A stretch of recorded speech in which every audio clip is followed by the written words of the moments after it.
I'm not going to stand up the whole time. I'm Janet Levine, and I'm the moderator of our panel, which is Criminal Justice Reform in the Trump Era. The panel topic is obviously very broad, and as I think everyone in this room recognizes, very timely.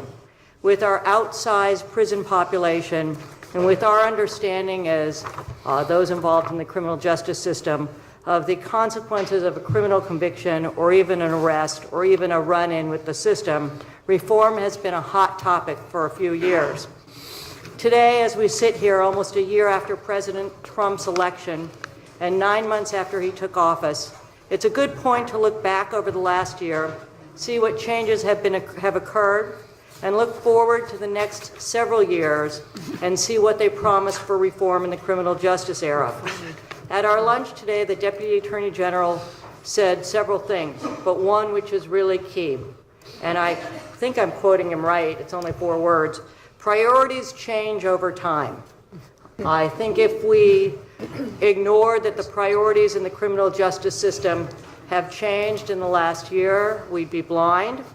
But also, it's important to talk about what that means to the criminal justice system as a whole.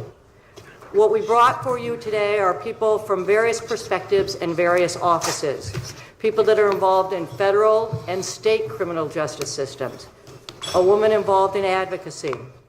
We recognize that these people largely come from large urban and suburban and coastal areas, but we're intending to be inclusive and talk about the issues of reform that impact us all. Our panelists today are A.J. Kramer. A.J. has been the federal public defender for the District of Columbia since 1990. I think it's fair to say he's seen some priorities change over time.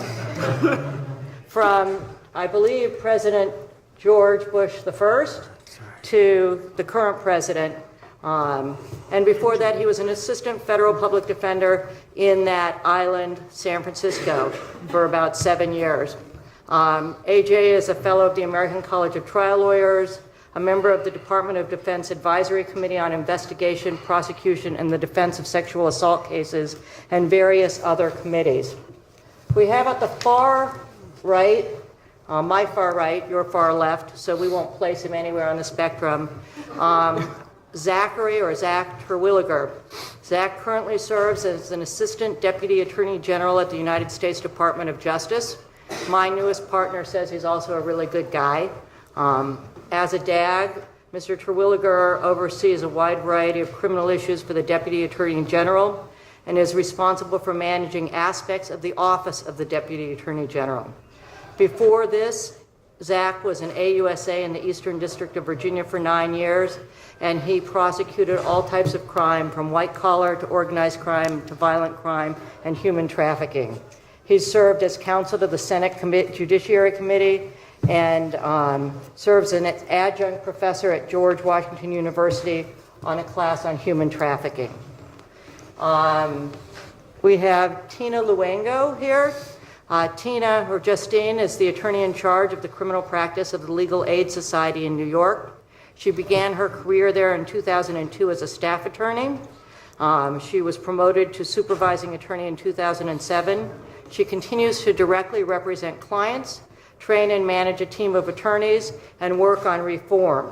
In October 2014, she was appointed to her current position, and she's responsible for the daily operations of the office, and she's also responsible for looking forward. We have Mary Price. Mary is the General Counsel of the Families Against Mandatory Minimums. She directs the FAM Litigation Project and advocates for the reform of federal sentencing and corrections law and policy before Congress, the Sentencing Commission, the Bureau of Prisons, and the Department of Justice. She is a member of the ABA's Criminal Justice Section. She's on the task force on reform of federal sentencing, and she was a founder of the Clemency Project 2014. She's been interviewed regularly by various news sources, MSNBC, PBS, NPR, HuffPost, and others. Before working with FAM, she was in a law firm where she handled appeals of court martials and conducted administrative advocacy. And we have Kevin Curtin. Kevin is a supervising appellate counsel grand jury director for the Middlesex District Attorney's Office. He supervises the presentation of all cases and investigations before the grand jury, writes appellate briefs, conducts appellate arguments, advises the district attorney and the bureau chiefs on legal issues, and participates in countywide training of police officers. Mr. Curtin chairs the ABA Criminal Justice Section Committee on Appellate and Habeas Practice, and he's an incoming vice chair of the ABA's Criminal Justice Section. He's also an adjunct faculty member at the Boston College of Law, a member of the Trial Advocacy College at the University of Virginia, and a trial advocacy instructor at Harvard Law School. A bit about the format. We're going to have a brief question to each panelist, but I have encouraged a conversation. The issues are varied. We won't get to them all, but everybody has a view that's different. I also encourage questions. This isn't an area where we're specialists, like on kind of the pornography issues that nobody else knows about. You all know as much as we know, and the conversation and the communications are important. I will look for hands, and I'll stop at appropriate times for questions. I'm going to sit down in a second and turn it over, starting with Zach, to talk about some setting the stage things, what the office is like, what the constituency they deal with is like, what reforms, and this may go more to other people because Zach's been in his office not that long, what reforms were key in his office or their offices before the election in 2016. So that just to set the stage, and we'll just go straight across, 2 minutes each. Thank you very much, Janet. I got me? All right. Once again, thank you. My name is Zach Terwilliger, and I'm here on behalf of the Justice Department. I currently serve as an Associate Deputy Attorney General. As you've probably heard, the Attorney General and most recently our Deputy Attorney General speak just now, we have a number of priorities. A lot of those priorities are driven by what's happening outside this hotel, out in our communities. Right before I walked in here, an article popped up on my Twitter feed that said we've now had a 21% increase in drug deaths over the last year. That's larger than the last 4 years combined. We truly do have an opioid epidemic. We had 52,000 overdose deaths in 2015. 2016 is looking to be 64,000. So opioids are a major problem, and it's one we're focused on. Violent crime is also up. We had a 12% increase in homicides 2 years ago in 2014, and in 2015 they went up 8%. So in 2 years we've had a 20% increase in the homicide rate. So reducing violent crime, especially in some of our major urban areas, is another area of priorities. Terrorism. Terrorism has always remained the Justice Department's top priority. I had the good fortune to be in New York yesterday and get to meet with members of the NYPD, and some of those who had responded to the terrorist attacks on 9/11. And obviously that is still at the forefront of our hearts and minds, and especially with the incident that just occurred days ago. So that's been a big issue. We've also tackled some issues related to asset forfeiture, human trafficking. We are looking at issues, as you heard the Deputy Attorney General say, about corporate compliance and immigration. So those have been the things we've focused on in the first 10 months, and I'm happy to expound upon that as we get further into the panel. Thank you for having me. Am I on? Yes. Can you hear me? Okay, great. Thank you so much for having me, inviting me to be on this panel. I'm thrilled to talk about this. I'm thrilled to bring you the work of FAM. Families Against Mandatory Minimum says a great deal, but not everything about what FAM does. We were founded 26 years ago by the sister of a federal defendant who was stunned to learn, as she sat in the courtroom, that the 5-year sentence that the judge handed down to her brother for growing marijuana in a barn was a sentence that he had to impose. He said, the first time she'd ever heard this about a judge, "My hands are tied." And she was stunned, and she said, well, then who tied your hands? And of course it was members of Congress who had basically sentenced her brother. And so Julie Stewart, who founded our organization, said, well, if members of Congress just knew the people who are being sentenced, if they could see the human face of these laws, they would change those laws. Now, and she set up an organization to do that. And she set up an organization composed, built with the help of prisoners and their loved ones and family members to do the storytelling that we needed to do to affect the policy changes that we're trying to affect.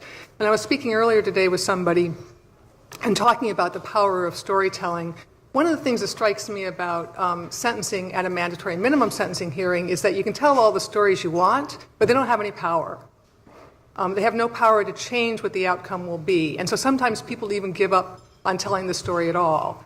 And I've thought about FAM over the years as being the organization that takes the stories that had no impact, tells those stories, gathers those stories, tells those stories, and then turns them into power, turns them into impactful stories so that we can take those stories to Congress and we can use them to work on the changes that we're trying to make. So we work at the federal and at the state level, obviously on legislation.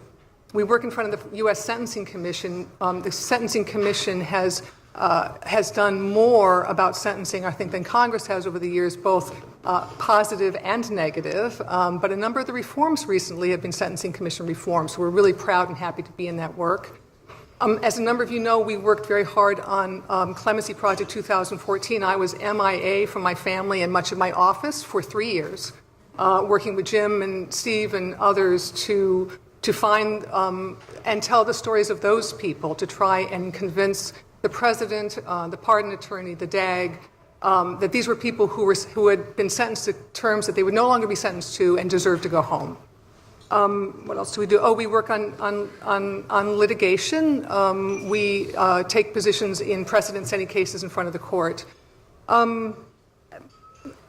One of the new things that we started doing in 2016 was also informed by the voices of our members, and that was the work to help identify how people are spending their time in prison and what kind of programming and support and resources they get. We might talk about that a little bit more later, but that is becoming a bigger and bigger part of our work as well. So thank you. I'll stop there and turn it on over to Tina.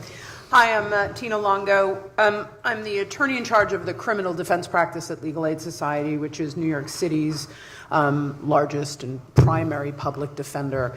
And so in our practice, we do both sort of trial level work, appellate work, parole revocation, special litigation, prison condition work, and we have a community justice unit. Then we have two other practices at the Legal Aid Society, our civil practice and our juvenile rights practice. So as an organization, a social justice law firm, we represent about 300,000 families in New York City in a whole host of issues, both related to criminal justice involvement, but then the consequences or the enmeshed penalties or the ongoing penalties in sentencing of arrests or convictions. But more importantly, the conversation about sort of our role as state public defenders across this country regarding not only the last 12 months, which has been a bit of whiplash for many of us in terms of what we've had to do and the hats we've taken on, is really a conversation fundamentally about making sure that our public defenders and our assigned counsel in state systems are funded appropriately so that caseloads are lower, resources are available, because now more than ever, we are not only just litigating a trial matter, it's not only about my sort of ability to cross-examine a witness at trial or to obtain an investigation that's crucial to my client. It is also about the resources of pushing back against some of the last 12-month reforms that I'm sure we are going to sort of dive deeper in.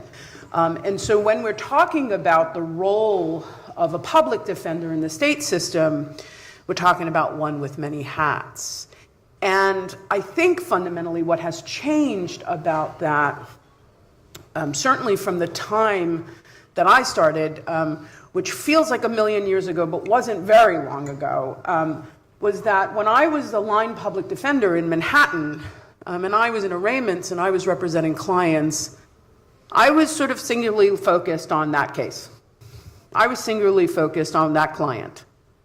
The role now of a public defender and many of the staff that we have, and I supervise a proud team of 600 public defenders and another 400 social workers and investigators, paralegals, supervisors, is that the blinders are off. It's not about the microcosm of that one client. It must be about It has to be about the right of counsel and effective representation being far broader than anybody had ever imagined, and it has only broadened more so in the last 12 months. So I'll leave it there for now. Hi, thanks. I'm A.J. Kramer. I'm the federal public defender here in D.C., where there's a few defendants who need our services. Most of them are millionaires or multimillionaires now in D.C. I can introduce myself. By the way, I was introduced at a courthouse event recently. I have tried, the chief judge was kind enough to say that she had checked the records, and I have tried and lost more cases in the U.S. District Court for the District of Columbia than any other lawyer.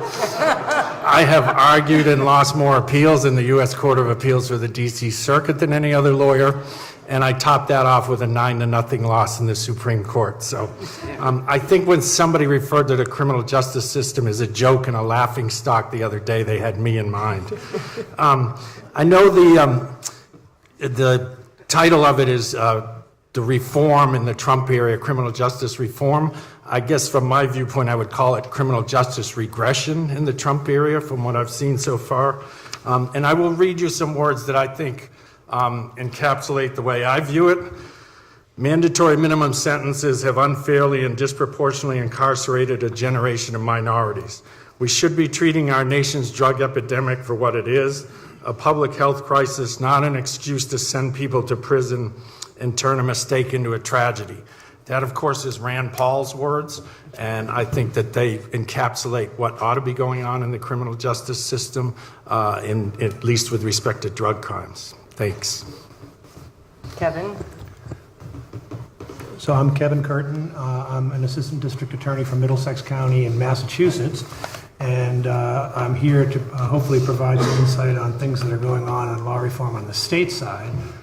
Coming from Massachusetts, we still call ourselves the Lone Star State, at being the only state that voted for Michael Dukakis. We're seeing a lot of law reform on the state side that is sort of cutting edge to things that are concerning all of us.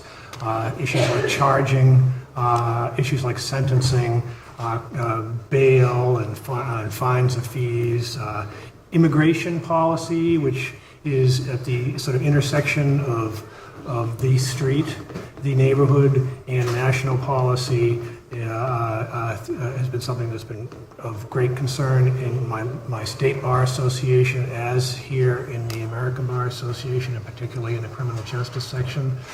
And at work, we're struggling with the advances in forensic science and the issues that are related and that have been raised by the incredible work of the Innocence Project and the National Defense Bar in bringing to light, the ways in which, for instance, expert testimony that may have been given in old cases might have overstated the limits of science. And for us, it's a two-sided. I'm a appellate prosecutor principally now, but I certainly tried a lot of cases, and although I don't try them anymore. And I'm a member of our conviction integrity team at the Middlesex District Attorney's Office, and I'm prepared to boast that until today, and hopefully shortly after this meeting, that we will have been the only prosecutor's office that has an internally generated exoneration that came out of our work in the conviction integrity team in our office, where we had as an employee a person who was actually part of the New England Innocence Project. So the idea of partnering for conviction integrity with the defense bar is something that's very much in the forefront of our practice, and it's also an important part of our training as well. So hopefully I'll be able to provide some insight. So one of the things that we want to talk about is how much of this criminal justice system is driven by the Department of Justice and how much of it is driven by what the individual states are doing and acting towards. In preparation for today, I spent a fair amount of time reading the releases by the Department of Justice since the Trump administration took over, and I went back and looked at President Trump's inaugural, where a very bleak picture is painted of our country as a place of increased crime and fear in the streets and embattled cities and urban areas and unsafe streets and schools. And we heard from the Deputy Attorney General about fighting gangs and increased murder rates. And so what I'd like to do is ask Zach what the biggest changes, substantive changes, besides just that we're looking towards gangs are, but also then after that, ask Zach what he thinks, what the Justice Department thinks they can influence and how they do so, and then turn to AJ to respond about what he's seen in the administration, how rapidly Department of Justice changes impact the federal system, and then in a conversational turn move to the states and ask Tina really to address what she thinks that policy is doing, the policies are doing. A lot of the issues we want to cover today are those that you'd expect, mandatory minimums, particularly the impact of immigration reform and immigration policies, the opioid issues and drug policies. And we have an outline that we intend to follow, but I can tell you that just posing these questions, it's not going to follow that. So I want the conversation to start with Zach, and I want it to be active. So take it away. Thank you, Janet. Well, I've had the good fortune to get to serve as an Assistant United States Attorney, and I still hold that job. I'm a career individual who's been sent over to the Department of Justice to help. I landed on January 20th, and one of the things that I can tell you is, at least as it relates to our charging policy, there was a change from the Holder policy, but the current Sessions charging policy really dates back to the Civil Eddy era and going back to 1980. So if we're going to talk about a change, or I think Federal Defender Kramer described it as a regression, there was a change from the Holder policy in 2013, and what we've seen is we've gone back actually to the Holder policy of 2010, and then the Thornburg policy before that, the Reno policy before that, and on back to the Civil Eddy policy. So I think it's important to recognize that. When we look at charging policy, what the Sessions charging memo, if that's what's going to be referred to, basically does is you must charge the most readily serious provable offense. And built into that is this key part of discretion. And one of the things that you're hear the Attorney General talk about a lot is we are not going to micromanage the criminal justice, the administration of criminal justice, at least in the federal system from Washington. Assistant United States attorneys, U.S. attorneys, they're the ones who know the facts, have met with the victims, who understand what is merited in a particular case. And so there is a huge portion of that that's built into discretion. So I would first push back a little bit on the notion that somehow everything changed on January 20th as it relates to criminal justice. One of the things, I don't want to repeat myself, but we really are focused on violent crime, terrorism, and opioids because those are the issues.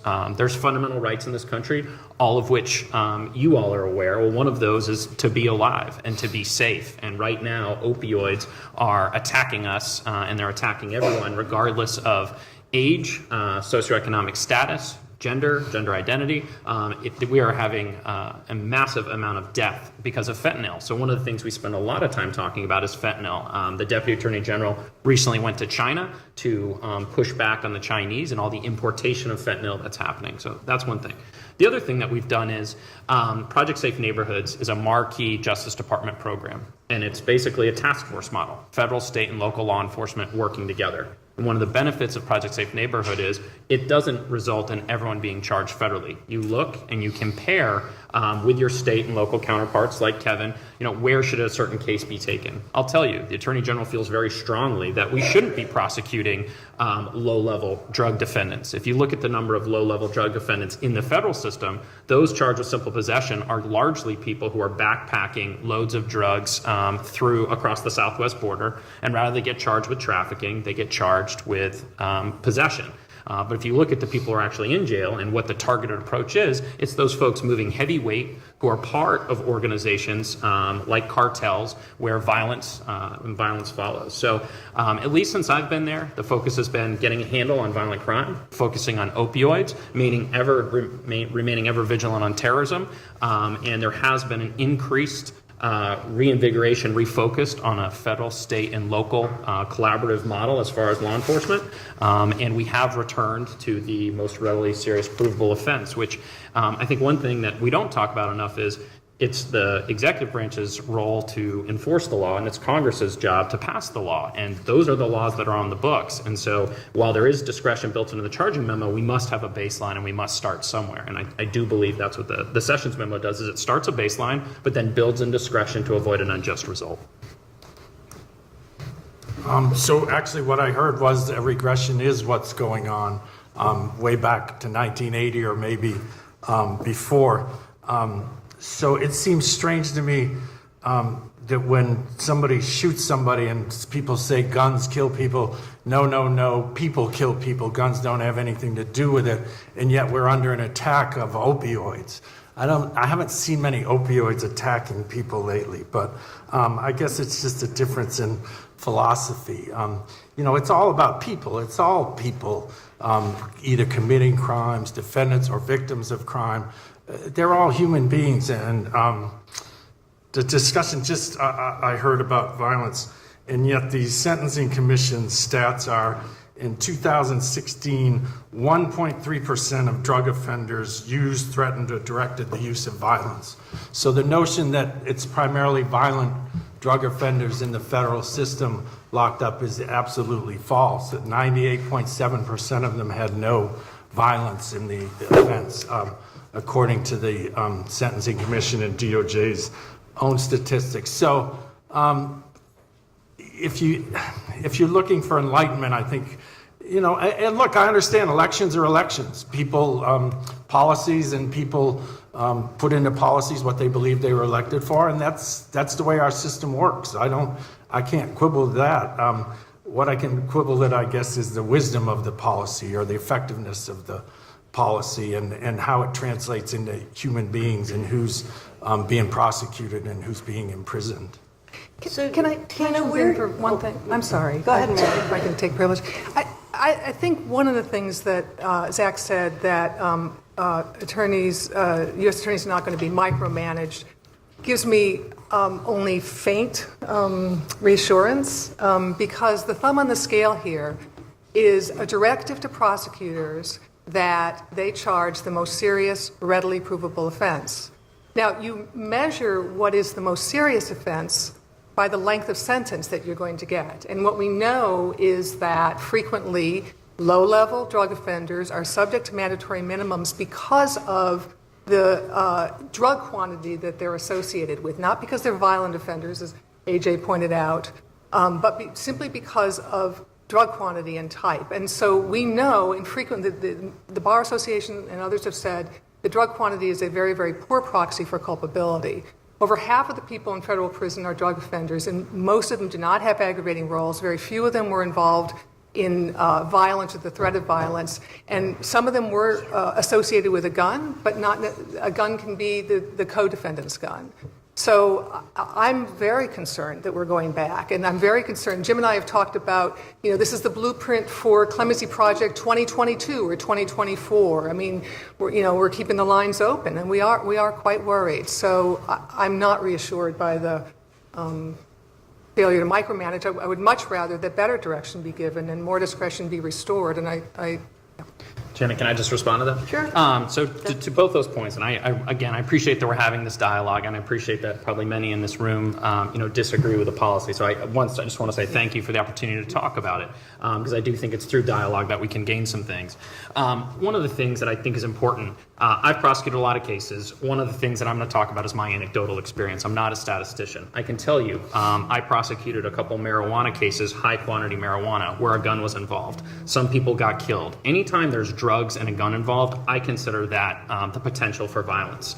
Drugs are very valuable things. We're starting to see now massive drug rips or robberies related to hydroponic marijuana that's being produced in Colorado labs and being diverted to states where it's not legal the way it is under state law in Colorado. So I frankly would push back a little bit and say that you have these individuals in jail who are moving massive quantities, large quantities, maybe massive is a stretch, but large quantities of narcotics, and there is no violence involved. Anytime you're moving anything of value, violence can be involved. If you're moving methamphetamine, or heroin or opioids, where does a large majority of that come from? Well, it may originate in Asia, but it comes up through the southwest border. We can look at what's happening along the southwest border, what's happening in Mexico, what's happening in Guatemala, what's happening in El Salvador. And a lot of that violence is related to drugs. So just because the end user or the end pusher hasn't engaged in violence themselves, there is inherent violence that relates in the drug trade.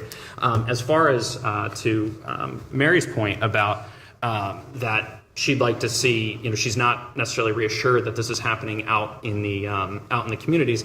I will tell you, as a prosecutor just across the river in the Eastern District of Virginia, under both a Democratic and Republican U.S. attorney, I always was given a lot of discretion. And if you ask a lot of the defense attorneys I tried cases with, I was always fair. And yes, it meant going to a supervisor and saying, I don't think we should throw the book at this person. Or I think in this particular case, 32 years under a 924C isn't warranted. We should dismiss one of those and they should do 7 years instead of 32. So I do, and look, it's the same in any profession. You have people who abide by the rules, and you have people who are fair, and in some cases you don't. But I don't think it's fair to say that, and I'm not saying that Mary said this, but we do have to trust our people. And a lot of that goes into the types of people we select to be our U.S. attorneys and assistant United States attorneys. But one of the things I know about the PDS service in D.C., and I assume it's the same with the federal public defenders, while there is always vigorous dialogue back and forth, ultimately that helps the process. And so one thing that also was mentioned, I should say, earlier is I will be the first to admit we need some of the strongest defense counsel there is out there for indigent defendants, because there is nothing worse as a prosecutor than prosecuting a case where you have someone, and oftentimes it's someone off the court-appointed list, not in a public defender service or legal aid, who you're doing their job for them, and you're making sure that due process is there. And then when it comes around, and I, at least in my district, would have to handle my own 2255 ineffective assistance of counsels, and I'm trying to defend what in some cases was subpar representation. So I completely agree with that. So just to move it, most of the cases that, like extraordinarily high numbers of the cases that face people are state cases. And they can be anything from a $2.50 fare evasion on the subway of New York, which ends up with a charge and a time in custody and bail and all of the consequences of criminal conviction, to, I'm sure, what is seen in Kevin's office, domestic violence cases and DUI cases, along with other cases involving large quantities of drugs. How much of what we are hearing from AJ and Zach and Mary really impacts your clients? Are there funding issues? Zach mentioned a teaming issue with locals. Does that impact most jurisdictions? Are we talking about teaming with Chicago or LA or big jurisdictions? What are those reforms doing to most of the people within this system? Go first, shall I? Want me to start? I think I'd rather have you All right, start yeah, with that. all right. So I think in addition to the things that were listed here, there are other sort of policies, and I'm not sure I'd call them reforms. They're more like rollbacks that are affecting far more of our clients. So for instance, sort of disbanding the likelihood that DOJ will get involved in looking at a police shooting, or the fines and fee issues that affect the poor. Looking at the racist sort of implications, bias, or implicit or explicit biases that cause and drive black and brown people at an astronomical number through the state systems and then into our prisons and into our jails that are local. Those are all happening too, the remilitarization of our police departments locally. The fact that immigration policies are driving ICE officers to come into our state courts and drag out our clients who are there because they were released on their own recognizance and voluntarily came back, or they are showing up in family court or schools. What is happening? So yes, true that directly my client or their family is perhaps not affected by a new terrorism act, or a shift in a federal policy based on, I guess, the claim that violent crime is up, because I will tell you across the state systems that is not the case, and that is not the data.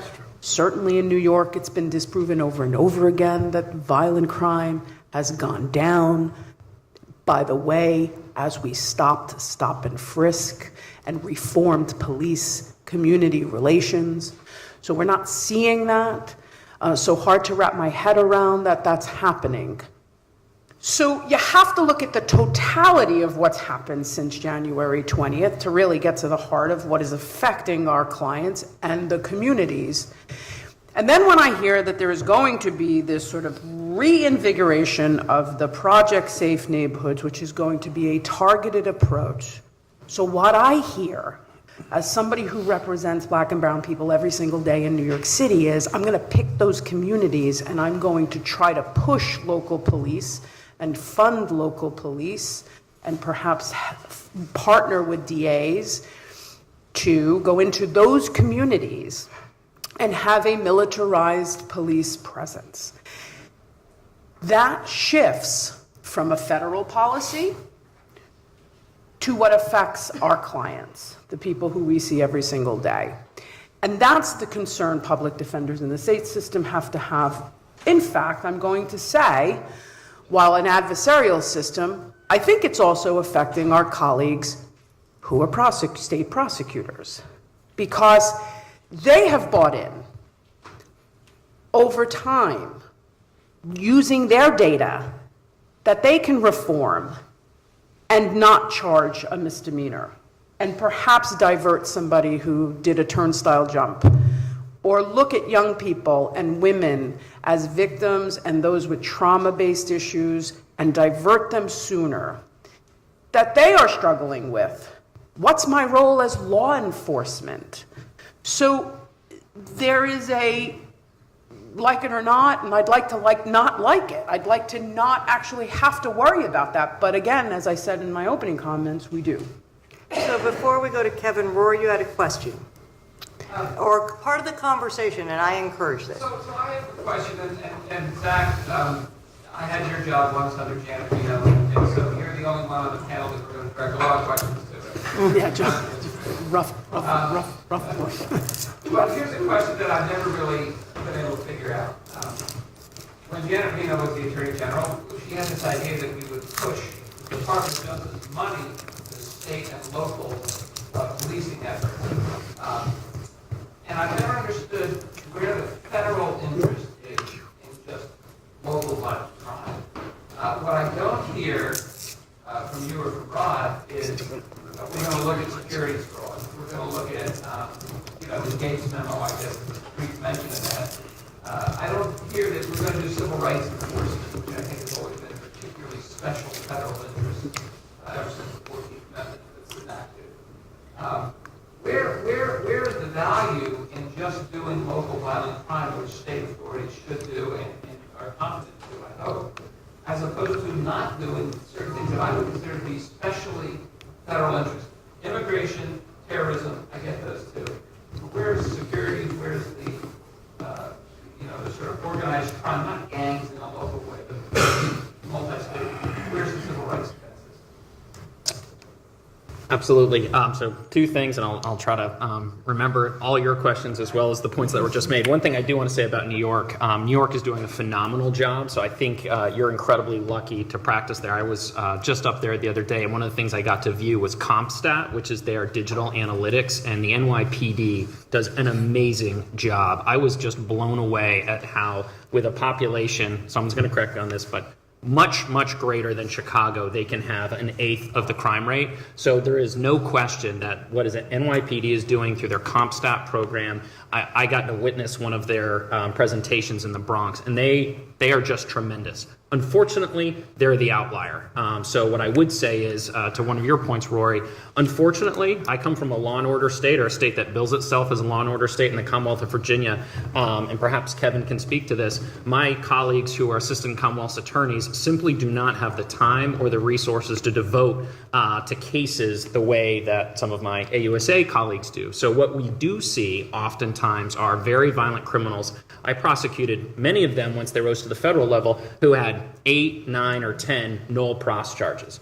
And in those cases, it wasn't because they were innocent, it was because they couldn't build up the evidence. Or you see people who will take a felony conviction and they'll get 10 years suspended. So I think as far as empowering the states through things like the COPS program, things like Weed and Seed, things like Project Safe Neighborhood, the federal government has long subsidized state and local law enforcement. I think that's necessary. It doesn't mean that we can do everything better. And Attorney General Sessions would be first to say, we want Project Safe Neighborhood not to fill prisons. We want to go after the worst of the worst who really merit federal prosecution, because there is something that happens in federal prosecution.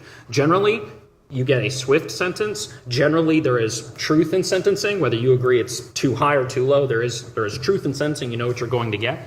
And then with the abolition of parole, or abolishment of parole, you know what your sentence is generally going to be unless you cooperate. And at least I think there's probably some folks more equipped to answer this question. But those things generally have deterrent value. If you know that if you do get caught, this is what's going to happen. So I would say New York is doing phenomenal work. I think that is unique.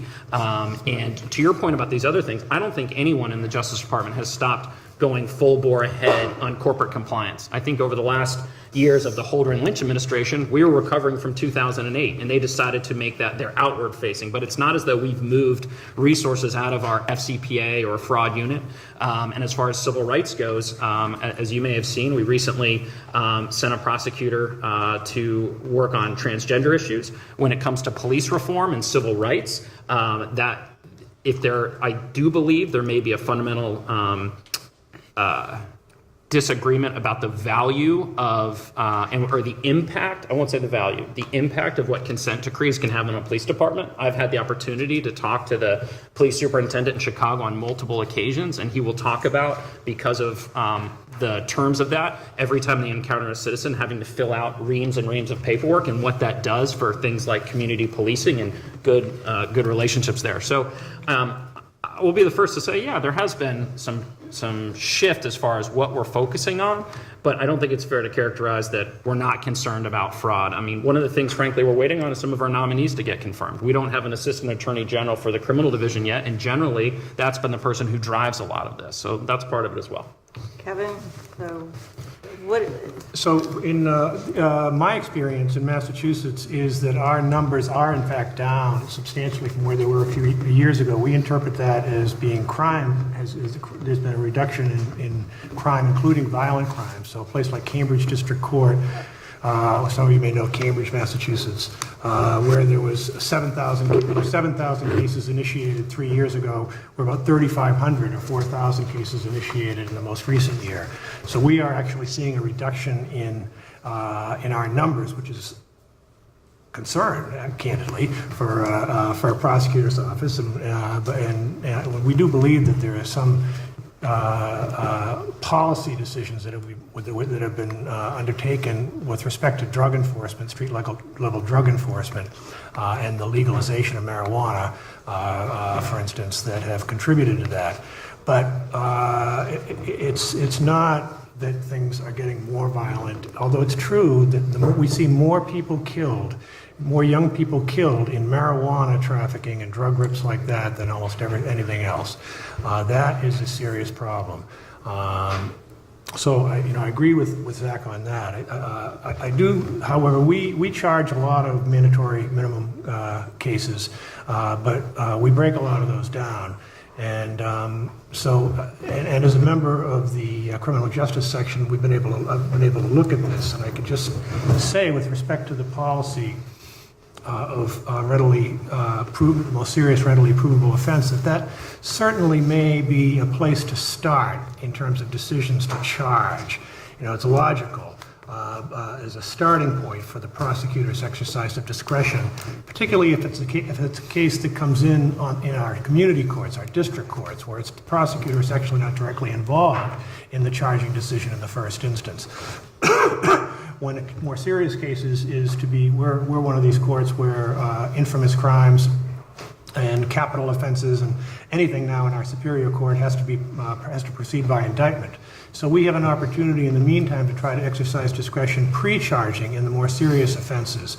But based on my experience and based on what many of us here in the criminal justice section believe, that the goal of obtaining the maximum sentence available under the law is not necessarily consistent with justice in every individual case, and we believe instead, many of us believe that prosecutors should be considering additional factors prior to charging, if possible, such as the extent or absence of specific harm caused by the offense, the background characteristics of the individual defendant, whether the punishment or even collateral consequences are disproportionate in relation to the particular offense.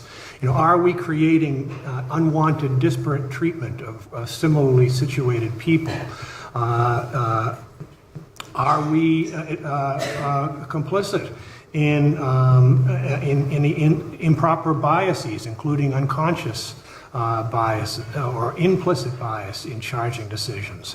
And of course, the traditional factors such as cooperation.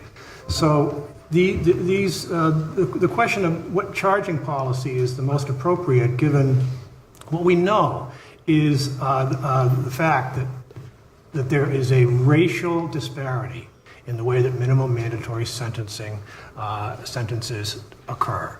We know that African Americans are more likely to be charged with an offense proportional to the general population that carries a minimum mandatory sentence, and we know that whites are more likely to be relieved of a mandatory minimum sentence if charged proportionally speaking than blacks, and that is very troublesome to a lot of us. And this is tied to our minimum mandatory sentencing policy, which was recently expressed in August in New York City. I was very pleased to speak in support of that, as someone who's prosecuted many minimum mandatory sentences and find that it does not work particularly well. In the type of work that I do, I think it's more difficult to do justice in individual cases if you have charged a mandatory minimum offense. It's just more difficult than it is to go from 60 to 0 than it is where there is more discretion. That's been my personal experience. And so I think the question of sentencing policy should be tied to the concerns that led to the adoption of the policy against minimum mandatory sentencing practices. I don't think that it's wrong to say that these are practices that derive from the 1980s war on crime, and to a great degree these policies have been discredited. With respect to bail issues, there's a lot going on when it comes to bail. That's both an issue of racial justice, as mandatory minimum sentencing policies is clearly an issue of racial justice, but it's also an issue of economic justice. And the truth is that a mandatory minimum sentencing policy also raises questions of economic justice. So let me interrupt you on bail for a second, because it's one of those areas where it's clear that the state reforms that are actually coursing through states that you wouldn't expect, the more conservative states that are doing it, bail reform for economic reasons, and some of our big states are kind of leading the way. So I live in California, which is a nation state, I think, and we do things in our own odd way. So I was reading the legal newspaper about a week and a half ago, and there was an article that quoted the Chief Justice of the California Supreme Court, who was the chair or had appointed a committee on bail. And the committee, which was comprised only of judges, has recommended to the state that it do away completely with cash bail, that it be only a system based on risk, that everyone have risk assessment, and that it is a system that works justice without the kind of discriminatory impact. So I'd like to this is something that you're seeing in state courts. I want to turn to Tina on this briefly and then move to actually the two issues we really need to cover, opioids and immigration. So Sure. And I'll let Tina segue from bail to opioids. Okay. I think I can do that. It's complex in the state system. So let's talk about the facts. And if you were here to hear Vanita Gupta this morning, but all you really have to do is open up a newspaper or go on Twitter or Facebook, or I guess Snapchat's the thing these days, you realize, we have an enormous problem in this country of locking away people. And in some places, it is on low-level offenses. And that is inhumane, unjust, and ridiculous in terms of, even if you wanted to look at it not from a human perspective, but from a money perspective. It costs a lot of money to house people, and most often, especially in some of these places, there isn't a huge jail sentence as a sentence. So pretrial detention makes no sense from a monetary perspective, certainly. From a human perspective, it is inhumane. Well, But can here I just take a little issue with that?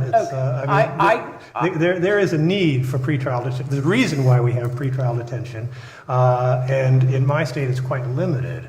And if you're going to abolish cash bail, then you're going to need to deal with the circumstances where there may well be a need to increase the number of people who are going to be overtly held by reasons of dangerous, as opposed to what happens now, which is often judges set high cash bail based on dangerousness. So, yeah, we're definitely going to disagree on this, but that's okay, because I think that's sometimes what we have to do to keep the system right. Here's my problem with risk assessments and dangerousness. First of all, let's talk about risk assessments. It's machine bias. So an algorithm is based on past criminal data. So let's start with that.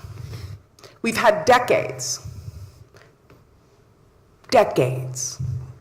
maybe, now I'm going to go even further, centuries of racist criminal justice policing policies that have driven arrests. And in New York City, one of the most progressive cities, right, in the country,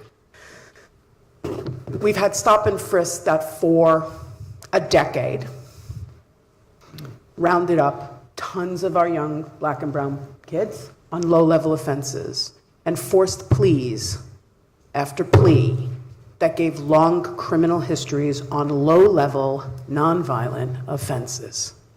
And now a statistician takes a bunch of data and crunches it into an algorithm, and then says, this algorithm and this risk assessment tool, we don't consider race. Really? Because your data about who was arrested and why they were arrested was from police practices that arrested black and brown people a decade ago. Now we're going to use that risk assessment, and I want to pause because I'm not sure many people understand this. Can I comment and advance your point? Go ahead. And you thought you were going to have the hot seat the whole time.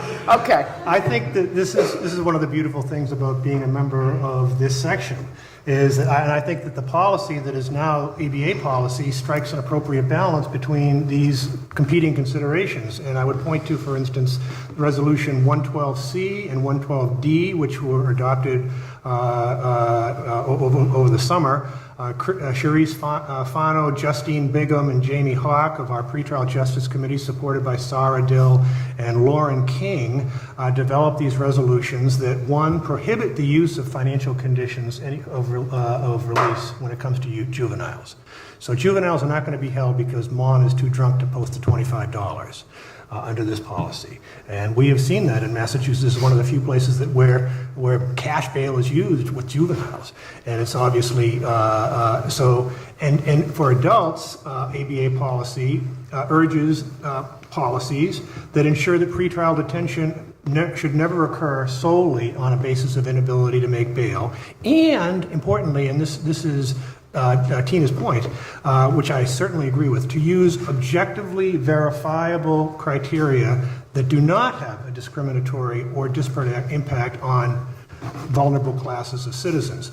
And so this is something that we really need to have a conversation about. And in my state, we get a lot of law that comes from our Supreme Judicial Court, as opposed to most states get their law from the legislature. In Massachusetts, we get a lot of law from our Supreme Judicial Court. And we recently had a decision that requires a judge to consider a defendant's economic circumstances. This is Commonwealth versus Brangen, for those of you keeping score. Requires a judge to consider economic circumstances in setting bail, and either to set affordable bail or to state clear reasons why they're setting a bail that it's unlikely the defendant is going to post. So let me go on that. So here's the problem. You do away with cash bail, you implement a risk assessment tool that, by the way, you can never not tool away race because you're using criminal justice history. And then you add dangerousness. You've done away with the individualized assessment of what a person can make, and you remand potentially. So I want to pause a minute. Someone who is, 2 police officers were arrested this week in New York City for raping a young person they had in custody.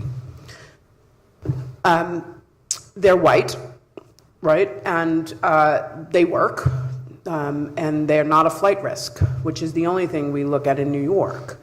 They would be released as low risk under a risk assessment tool because of all of that. Guy, we'll take away kid for a second. In New York, we have a little bit of raise the age, which is better, but we didn't. But a gentleman, 33, mental health, this is one of my clients.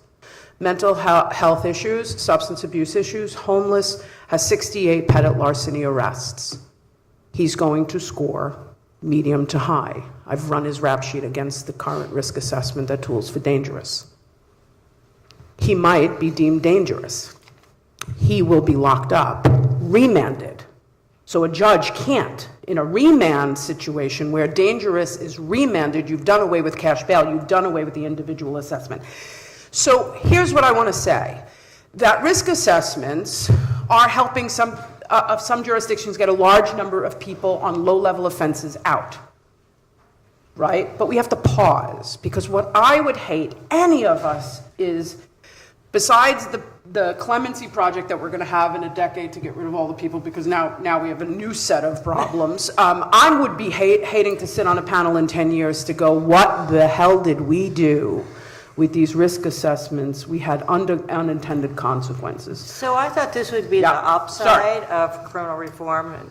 But we do need to move. I want to move to opioids. I want to talk about immigration. I really want to talk about immigration and federal immigration policy as impacting witnesses and victims as opposed to defendants. And I want to talk about opioids because in the last 2 weeks, we've had an address by President Trump and we had an address or a report by Governor Christie, both of which talk about the need for what I would call a war on opiates, like a war on drugs, and call for an advertising campaign that sounds a lot like, to me, Just Say No, but not with Nancy Reagan saying it in her kind of peaceful way, but somebody else. We also, at the same time, and Mary will weigh in on this, have seen cutbacks in prison, treatment facilities, halfway houses, and so I want to talk about reform in those areas, and then because we don't have much time, segue without interruption by me into whoever wants to do it into immigration, because I think we really do need to cover those to be fair. So Zach, it's all yours for a minute. Okay. You want me to start with opioids or immigration? Whichever you prefer. Sure. What does the audience want? All right. So once again, at an impasse. Well, I'm happy to talk a little bit about both. With opioids, I do think we have a serious issue, which obviously understates it. I mean, we have thousands of people dying from this. Once again, I don't have the correct statistic right in front of me, but I believe between certain ages, it is the greatest likelihood that you will die from an opioid overdose than anything else. I believe it's the ages of 20 to maybe 31. So we have a real issue there. One of the things that the department has pushed out is a three-pronged approach, and I think it's one that's going to be very familiar to everyone who's sitting up here, which includes prevention, enforcement, and treatment. Now, obviously, as federal prosecutors, a lot of what we're focused on is enforcement. But I can tell you we've put our money where our mouth is, and let me give you some statistics here. We've given $59 million already in grants to strengthen drug courts, $24 million for diversion alternatives to 50 cities, $22 million to 53 jurisdictions to support veterans and adult drug courts. We are working towards the scheduling of fentanyl, which, as many of you know, is 30 to 50 times stronger than heroin. The purity that we're seeing of opioids is up around 90%. You've heard these horror stories about individuals who purchase drugs from their local dealer, thinking that it's their normal hit of heroin, and they take it and they're dead. And we've had multiple families who have been very active and proactive about this, saying, my son or daughter was a good kid. They bought this from the neighborhood dealer. It was misbranded. They thought they were taking an Oxy 30, and it turns out it was laced with fentanyl, made with a pill press that was bought off the dark web, and now they're dead. And so we've had that issue. In addition, one of the ways we're attacking this problem is through healthcare fraud.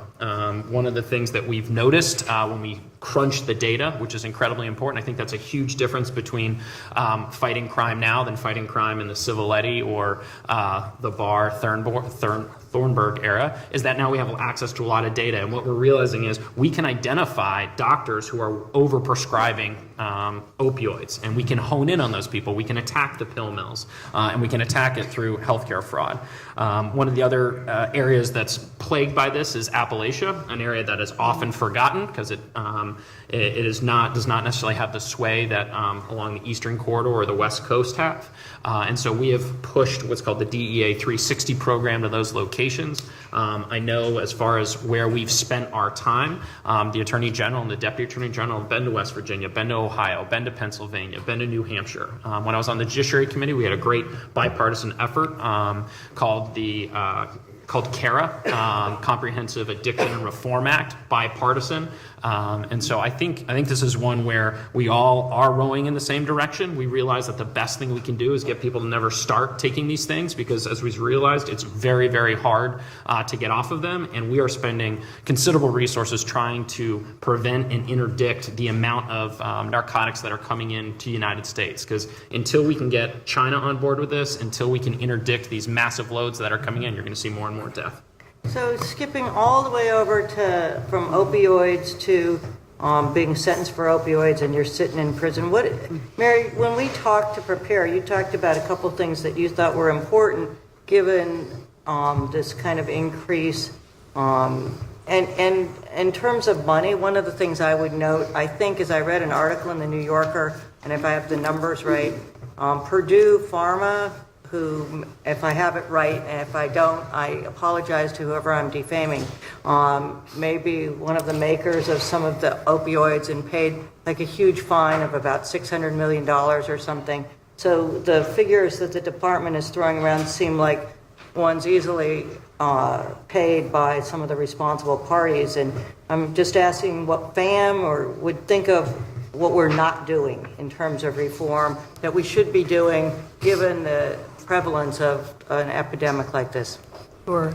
Well, I think one of the things that we need to understand is, and we know this from the failed war on drugs, is that we cannot incarcerate our way out of the opioid crisis.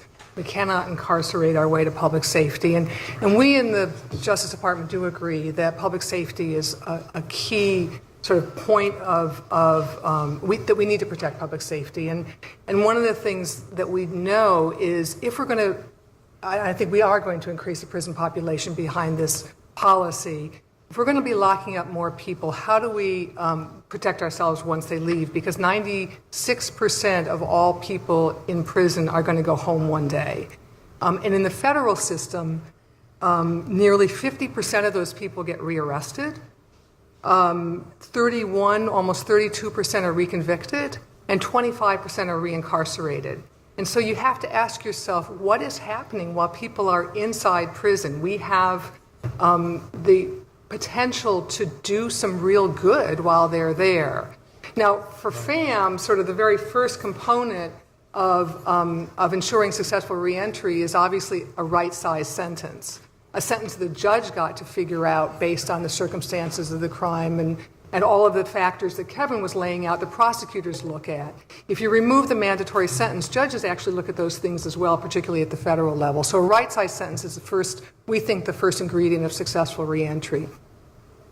But we also think that prisoners need to have access to important things. They need to have access to education, to drug treatment, obviously, certainly these individuals coming in addicted to opioids, mental health programming, vocational training and education. And when we were thinking about this, we've been hearing a lot we have 30,000 plus members of FAM that are in federal prison with whom we communicate by way of a system called Core Links. It's like an email system, but not really.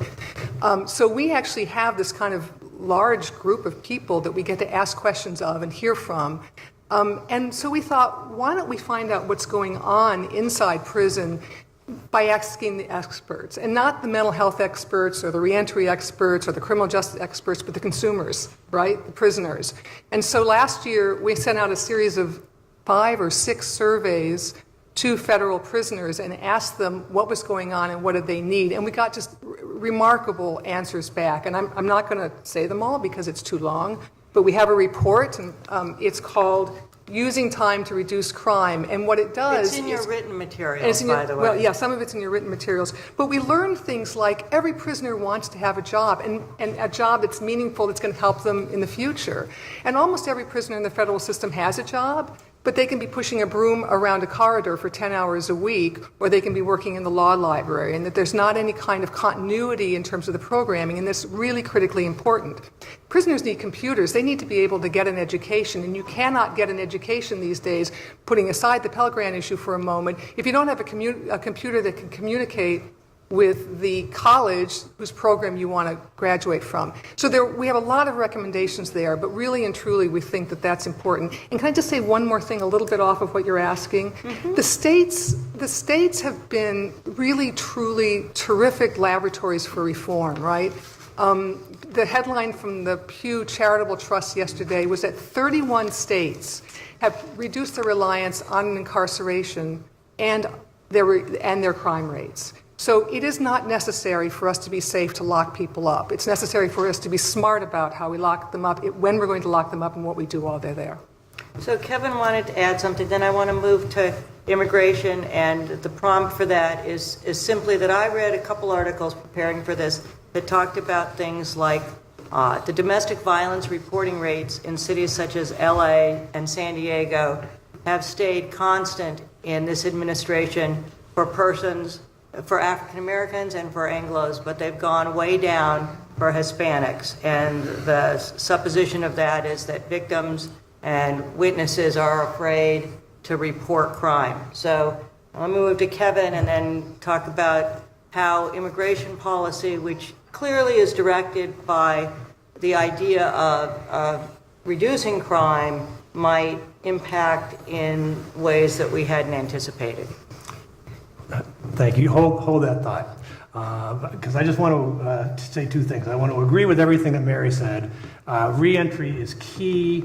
Getting rid of mandatory minimums will help that. The worst thing for prosecutors are these 3 to 3 in a day sentences that you see given to people who are both dealers and addicts. They come out and they're just where they were before. They're always coming back to court. And I also want to take this opportunity to stick up for Zach. Because the president is right. The fentanyl crisis is an emergency. It is a public health emergency. I see these kids who are witnesses, one day, and then 3 days later they're dead. And what happens is, just as Zach said, it's 2 things. It's in addition to what Zach said. It's the strength of fentanyl. It's the greed of the dealers in substituting the cheaper fentanyl for the more expensive, actually it's not really that more expensive, but using the more readily available fentanyl. It's the power of addiction that they're willing to use the stuff they don't even know what it is. And it's incredible how widespread this is. So we need more treatment. I want to put a plug in for more treatment because People go into treatment, they get a little spin dry, and they come out and they want to go back to the same way they were using, but you go back to the way that they were using before they went in, and it's lights out. And this is also what's happening. It's not just the strength of the fentanyl, although it's incredible how powerful and dangerous it is. It's the fact that we are not able to treat the cause. And we're putting the criminal justice system to work to address this public health issue, but we have no tools. We need more beds. We need more treatment. So jumping over to immigration just a second, I couldn't agree more on the prison reentry piece. As BOP will say, reentry starts the day you first enter the prison. One of the things that this White House has done that I'm sure many are unaware, but I brought documentary evidence. They have had a bipartisan group, which I've gotten to participate in, and you've got a Sheldon Whitehouse and a Sheila Jackson Lee, along with a John Cornyn, all in the same room, Ben Carson, myself way down the run, to talk about these issues. So I couldn't agree more. You'll hear the Attorney General say and the Deputy Attorney General say that while you're in prison, one of the things we want to do is equip you for when you come out. Those recidivism rates are much too high, and my recollection is they're even higher in the state system. And so we do need to do better. But with that said, one thing I do think that gets lost sometimes when we talk about these things are, some of these individuals who are being prosecuted happens to be some that I've done in the human trafficking context, the gang context, the extremely violent crime context. We have to be very careful about what resources we give them. We already have a huge problem with contraband cell phones, and we have issues where drug rings and hits are being ordered from prison. And so one of the things that I've realized, it's really important to maintain familial relationships while you're in prison. And so one idea would be, it'd be great if you could FaceTime with your daughter or your son or your significant other. But we obviously have to do that all in good measure because a lot of these individuals will take advantage of the system. And some of these individuals do need to be taken away from society because of their actions and because they are dangerous and they're repeat recidivists doing life on the installment program. As it relates to immigration, I think one of the things that we have done at the Department of Justice is, once again, asked our law enforcement officers at the federal level and our prosecutors to enforce the law. The laws as passed by Congress. So rather than avoid enforcement of the law by executive fiat, we've done what Congress has done. Article 1, Article 2, rule of law. And I do think there is the possibility that you will see reform. You've heard the Attorney General and you've heard the President call on Congress to reform things like DACA. One of the issues that you heard about a little bit ago, maybe it wasn't called this, but was the sanctuary city issue. That's an issue, for those of you unfamiliar, at least the way I frame it, is where you have an individual who's unlawfully in the country and then committed a crime. And the reason they're in the criminal justice system is because they've at least been accused and arrested of a crime. So you have someone here who they technically have broken the law by being here. It's illegal to enter the country without inspection, and it's illegal to stay here if you don't have documentation. And then they've committed another crime. You can have an individual right now. The Kate Steinle case is going on in San Francisco. Obviously, those are just allegations. I don't mean to say that the individual is guilty, but at least as it's alleged, you have someone who's deported at least 5 times, picks up a gun, fires it, and a woman dies in her father's arms. So there are consequences when we don't pick up people and we don't enforce our immigration law. And I would once again say, if you dislike the immigration law, then the way to address that is immigration reform, not unenforce the laws as written. And so I do think that when it comes to enforcing our laws, there's a lot of discretion given. There's a statute called 8 U.S.C. 1326, illegal reentry after removal. So you've already been removed from the country and you're back here. At least in a lot of the districts where I've practiced and visited, we don't prosecute those people unless they've committed a felony. So I do think there's a lot of discretion that's occurring. So I'm going to give it to AJ to close up, and then if there are any questions, but So I agree with much of what's been said. The problem is, of course, bipartisan talks are wonderful, but actions speak louder than words, as they say.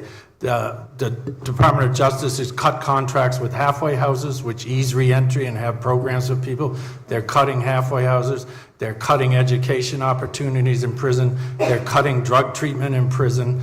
And so to say we're having bipartisan talks, and I agree with all this, and yet at the same time you're cutting everything that could be useful in the drug addiction and opioids, which are a serious problem, obviously.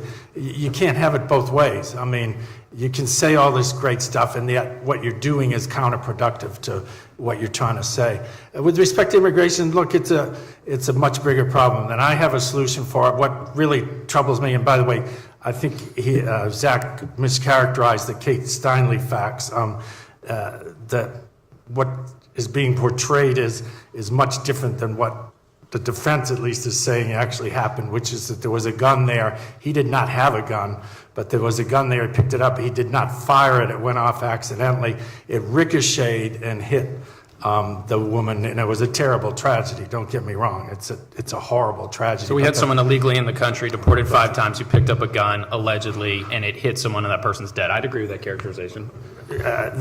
Just saying the facts as you first stated them are different than the facts as they actually are. But that's not unusual for this administration, as I understand it. But anyhow, I do want to say one more thing, Janet. We did really well, though, I have about to immigration. Just the other day, a president of a private prison company exulted in the fact of the increased incarceration rates for immigration offenders and reported that their profits were soaring as a result of ICE putting people in immigration custody, and how great that was for this private prison company. And of course, as you know, the Department of Justice had said that they were not going to have any contracts with private prison companies, which has been rescinded by this Department of Justice. And now these private prison companies are profiting off this immigration enforcement, and telling their stockholders how wonderful it is of these increased immigration incarceration rates, which I think is a pretty sad commentary on the whole thing. I had hoped for closing comments, but we won't have time. Are there any questions?